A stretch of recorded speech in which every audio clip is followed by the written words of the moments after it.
as I'm listening to you, I say, listen, I have to make it my business to go to come to Uganda and to come and shake your parents' hands and say thank you. For giving you, us to the world and for raising you. I want to pick up, Arthur, that post-schooling, what were your fields of study? What were you thinking about post that period in your life that, you've done your kind of, junior school, senior school? Where were you thinking post-school and what were you thinking about Arthur? Yeah. So I dreamt of being a lawyer. This was my dream. I don't know why. I don't think there is any particular lawyer that I looked up to. I just wanted to be a lawyer. Okay. But I was a bit stubborn also in school because to become a lawyer, you needed to do a number of subjects. Latin? No, of course, history, literature, economics, all these arts subjects. Okay. But the point is, in Uganda, there was a time when the education system allowed students at A level, as we call it, to do up to 4 subjects. Okay, and all of these would count for your grade to go to university. So even if you got AAA, you would just be at the margins of getting a law course. Okay. If you did 3 subjects only, because the pass mark was quite high. And so anyway, I didn't want to do 4 subjects. I said I just wanted to do 3. And I would pass and go to the university. I always gave that assurance to my parents. Don't worry, I will go to the university. Okay. But I couldn't get the number of points required for law and for the law course. So I didn't get to go to law school, and my parents always felt strongly that they should support me to achieve the dream of becoming a lawyer. I realized that my inability to get these points shouldn't define.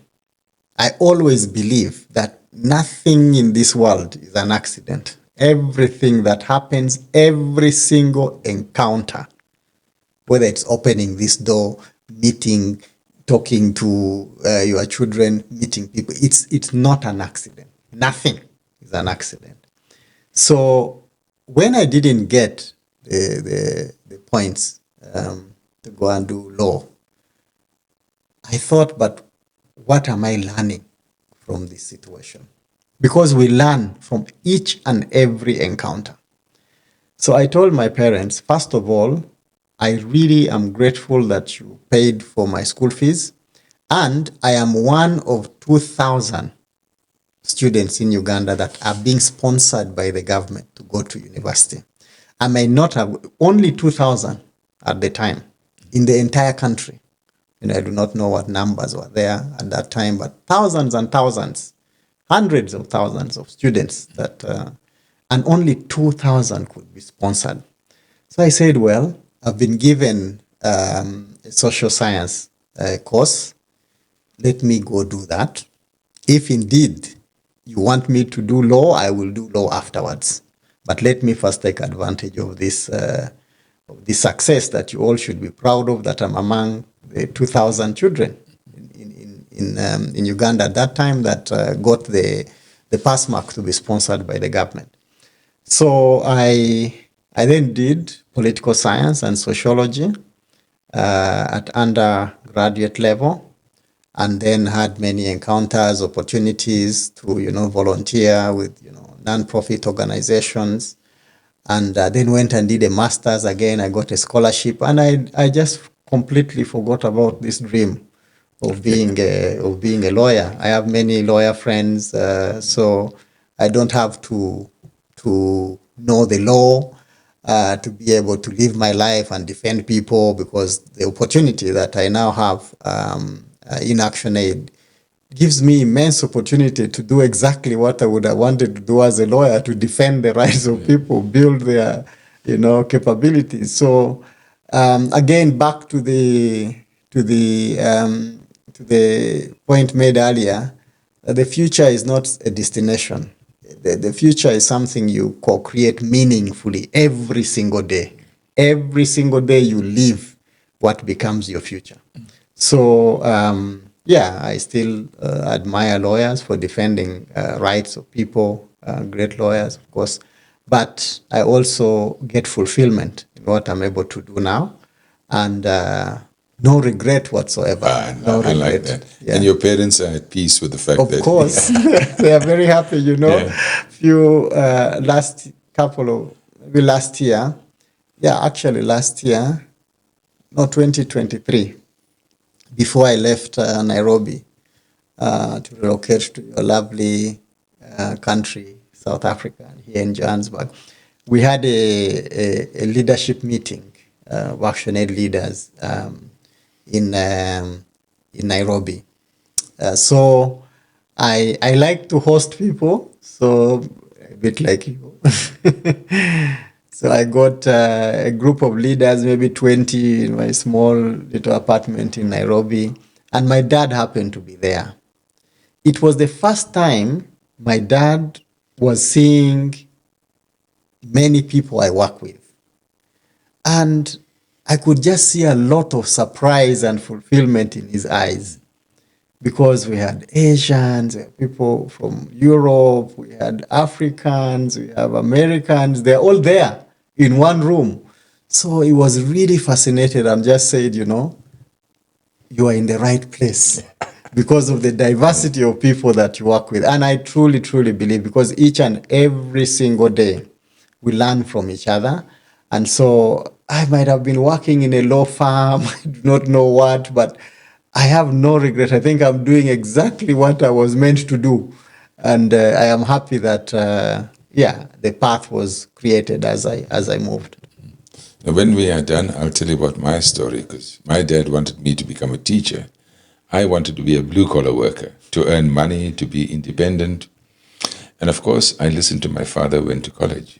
And of course, we got involved in the Representative Council. They kicked all of us in 1977. My dad was angry with me. Yeah. And I don't think he forgave me until one day when I was, as education officer of COSATU, I was addressing a teachers' conference. And I spoke about all schools for all people. So in other words, to de-racialize, the schooling system in our country. And this was at an annual conference of a very esteemed teachers association, was called TASA. Yeah. Yeah. And in TASA, you have retired teachers also in the Congress. Yeah. And my father came home one day and he said he met some of his retired teachers. Yeah. And they said to him, Gogs, they used to call him Gogs, oh, your son gave a very good speech at our Congress today. And only then. Yes. Yeah. This was 4 years later. Yeah. My father forgave me. Anyway, so I think there's a similar thing. When they are exposed to our work, they get a sense of who we are. But Arthur, in your studies, where did the politicization? What were the pivotal moments that drove you into, the sort of the path the journey, to get involved politically, to take up social justice issues, to stand on the side of the people in a direct way. I mean, not just internally, as you were alluding to earlier, as a man of the people, but your sort of your activism, if I may put it that way. Yeah. It's all about my upbringing and history and the context in which I was raised. So those who are familiar about Uganda, part of really the dark history of Uganda is a perpetual conflict, and I grew up in that context. When British colonialism set foot in Uganda, they basically subdivided the country into a source of labor, a source of armed forces, and then production zones. So I grew up, or I come from a part of Uganda that was, according to British colonialism, designated, as a source of labor, and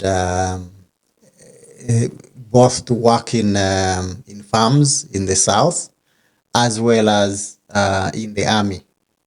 Okay, so a lot of soldiers from the north were conscripted into a lot of people, young people from the north were conscripted into the security forces. Up till now, that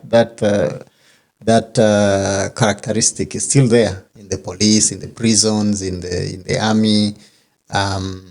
So that's part of the legacy that I lived. So coming back to what shaped my kind of political consciousness. So I come from that part of Uganda that has been in perpetual conflict for a long time. So I grew up knowing what life in deprivation meant.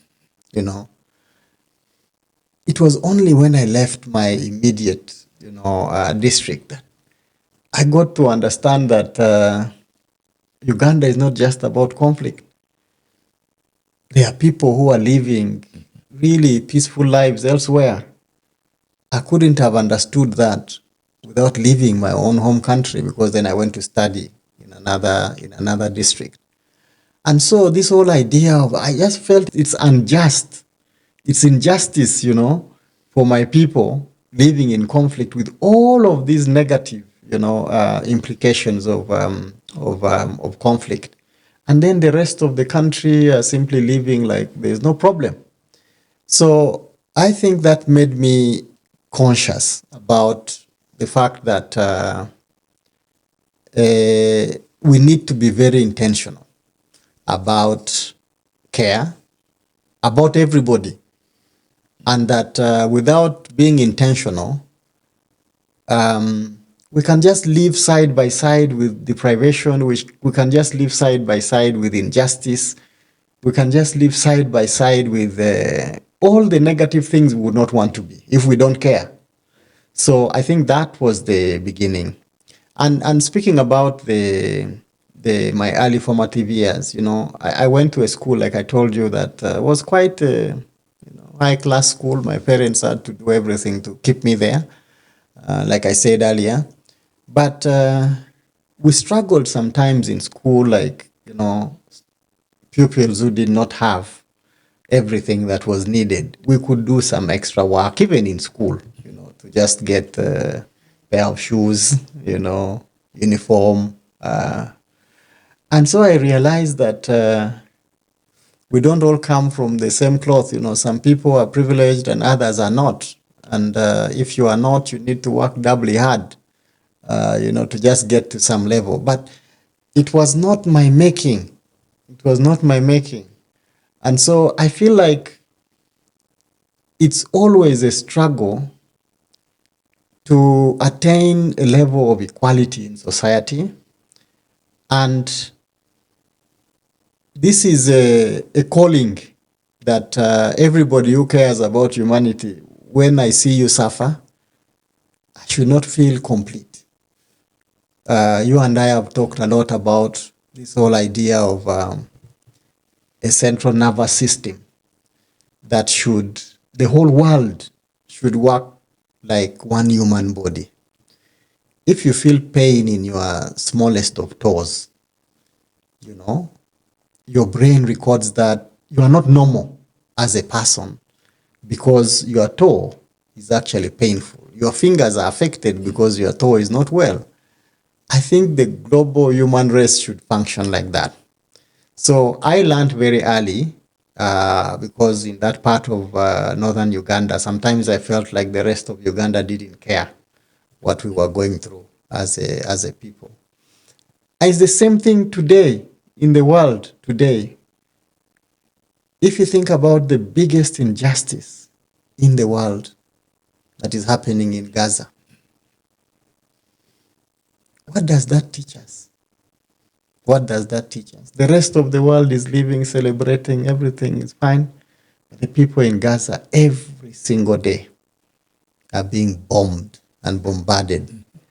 They are some of the most inspiring people in the entire world are people from Gaza and the Palestinian people.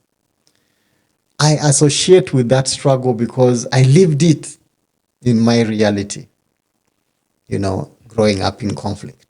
So all of these things that I encountered as a child have shaped my consciousness, my belief that everyone should be given a chance, and that we should work for an environment in which people have choices and that people can unleash their inherent talents. Everybody is valuable. I am a spiritual person, and my faith teaches me that each and every person is made in God's image. In you, Gino, I see God. In everybody, I see God because we are made in God's image. Now, if we are all made in God's image, why? Why should you live at my expense? This is the basic foundation of being one human race, that we see each other as one. This is very, very important. So all the inequalities we fight, the struggle for justice is simply based on my understanding that we are one equal human race, regardless of where you come from. And again, I can share with you this story I had from my grandmother. Again, to cut a very long story short, I was in an age when my grandmother expected me to get married, to give her grandchildren and all of that. And I was taking my time. So I spent some time studying in the UK, and I met a lovely classmate there. She was Brazilian and white, originally Italian. So when I next went to visit my grandmother, she told me, so where you have not delivered, I'm still expecting, I'm still waiting. So I said, no, grandma, I've got someone. So I showed her pictures and said, then she asked me, but you mean you had to travel all this way to get a person from outside Uganda? And I started feeling a bit uneasy. I thought she was criticizing my choices. And she said, no, don't worry. When you cut a little bit of, she was called Claudia, Claudia's hand, what is the color of her blood? I said, of course, red. She said, yeah, that means you're one people. It was the first, I think, simple encounter I had with this whole idea of how we create divisions and hierarchies. And yet we are just one human race. Everybody has blood which is red. Nobody has white blood. Nobody has black blood. So we are just one race. We are just in different places. So these encounters have made me really realize that fighting for equality, fighting for justice is really fighting for humanity. And this is what everybody is called for. Thank you, Arthur. If you read Nelson Mandela's biography, No Easy Walk to Freedom, it's the same thing. He left his village and he was looking for a bride elsewhere, and he said he had to come back to his village, and that's where he found his bride. So I wanted to pick up, Arthur, that in your former, so in other words, in your post-studies sort of life, and when you had to choose, your work, as it were, where you will apply, this passion, this value, this belief, and of course, the skills that you gained. Did you have other choices? I mean, what was the path that you followed after you'd like completed your studies? Yeah. What were the options that you had at the time? Yeah. So, and this would have been, you say, this would have been, you would have been about 20, in your early 20s at that time? Yeah. 2001 Yeah. is when I finished university. Okay. Yeah. Yeah. Yeah. So, in our third year, in our final year, some people 3, others 4, we often got people from companies, from organizations to come and speak to Sorry, which was the university? Makerere University. Oh, okay, the famous one. Yes. Ah, brilliant. Okay, yeah. The famous Makerere University. Yeah. I was really privileged to be amongst the 2,000 that could get sponsored, because without the government sponsorship, of course, I would have ended up elsewhere. Yeah. But anyway, so in the final year of our study, you get companies, organizations, people to come and speak to you, to tell you about options in the world, and where to make money, how to career guidance kind of thing. Yes, okay. yes, yeah, just give you options. Yeah. And of course, many people were attracted to the corporate sector. This is where you make a profit, you become rich, and for some reason, just because of my history and my upbringing, I was more interested in serving and supporting others. I did not feel that I just exist with my education to make money. And so I made many of my friends join the private sector, banking and all of that. Great, they're doing a good job. But I did not feel that that was my calling. So I joined, I started off as a volunteer in a small education NGO. Yeah, never paid, you're just given transport, but I valued what I was learning. I met ministers because I was distributing letters, inviting them to workshops and stuff like that. But I could have joined a bank. I could have worked anywhere else. I could have started a business. I could have done many things. But I just felt that my calling was a bit different. And I respect everybody's calling, all of my friends who work with banks and the World Bank and others. It's fine. Maybe it's their choice. For as long as we don't lose our human values, you can work wherever you want to work. So I then feel that in ActionAid and in many other organizations that I've been associated with, it's not like a job. It's an opportunity to serve. And so I get fulfillment that I am working for an organization that cares about people who are less privileged. And I will always associate with that. It's not just money. It's about the difference you make in societies. So that's the choice I made. And I think the choice is pretty much influenced by my upbringing. There is no other way I could have looked at it. Because of the education NGO. Yeah, exactly. The education NGO, but also I mean, the people who came to speak to us, I think the most convincing people were just come make money in the private sector, join this industry and that industry. And then, because there was space, social space even in the corporate sector. But I just felt that I need to serve a slightly different purpose. It didn't appeal to you? Yeah, it did not. And to a large extent, it's really about what I felt I should dedicate whatever I have to serve others rather than serve myself and make myself wealthy and whatever. It's not the most important. I still struggle, even in my own family, about this whole question of money. And money, it's important, but it's not the most crucial thing. It's what it does. It's what it does that matters. And if you, through your service, you bring a smile on other people, it's more fulfilling than having what many people desire. So it's a choice. It's a choice.